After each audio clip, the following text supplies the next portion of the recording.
भक्तों, आज चलिए चलते हैं नागेश्वर ज्योतिर्लिंग की ओर। नागेश्वर ज्योतिर्लिंग भगवान शिव के 12 ज्योतिर्लिंगों में से एक है, जिसका उल्लेख शिव पुराण में मिलता है। इसे दारुकावन के नाम से भी जाना जाता है। इसका संबंध नागों और विष से रक्षा देने वाले शिव के रूप से माना जाता है। कथा के अनुसार दारुक नाम का एक अत्याचारी राक्षस दारुक आवन नामक वन में रहता था। वह अपने अहंकार में भक्तों को सताता और बंदी बना लेता था। उन्हीं बंदियों में एक शिव भक्त सुपर्ण भी था, जिसने शिव का स्मरण करते हुए प्रार्थना की। भक्त की पुकार सुनकर शिव प्रकट हुए और दारुक का वध किया। इसी स्थान पर शिवजी ने स्वयं को ज्योतिर्लिंग के रूप में स्थापित किया, जिसे नागेश्वर ज्योतिर्लिंग कहा गया, क्योंकि शिव यहां नागों के स्वामी और रक्षक के रूप में प्रकट हुए थे। यह ज्योतिर्लिंग भक्त को सर्प भय, विष और नकारात्मक शक्तियों से मुक्त करने वाला माना जाता है। शिव का नागेश्वर रूप संरक्षक और भयरण स्वरूप का प्रतीक है। यहाँ दर्शन व पूजा करने से शत्रु भय दूर होता है और मानसिक शांति प्राप्त होती है। इसे अनादि ज्योतिर्लिंग भी कहा जाता है, अर्थात इसका कोई प्रारंभ या अंत नहीं माना जाता।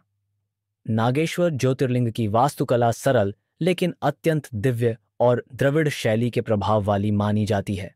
इसका वर्तमान स्वरूप मुख्यतः आधुनिक पुनर्निर्माण पर आधारित है, परंतु इसमें प्राचीन मंदिर रचना की विशेषताएं भी दिखाई देती हैं।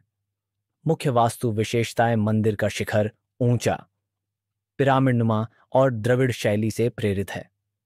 शिखर पर सुशोभित कलश तथा छोटी छोटी मूर्तिकृतियां इसे भव्य रूप देती हैं। गर्भगृह अपेक्षाकृत छोटा और शांत है, जिसे गुफानुमा अनुभव कराने के लिए गहराई में बनाया गया है। यहाँ काले पत्थर से निर्मित स्वरूप में थोड़ा झुका हुआ शिवलिंग स्थापित है।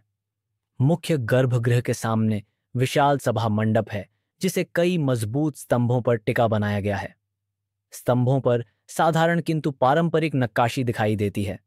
मंदिर प्रांगण में 25 मीटर लगभग 82 फीट ऊंची बैठी हुई शिव मूर्ति स्थित है, जो मंदिर की पहचान बन चुकी है।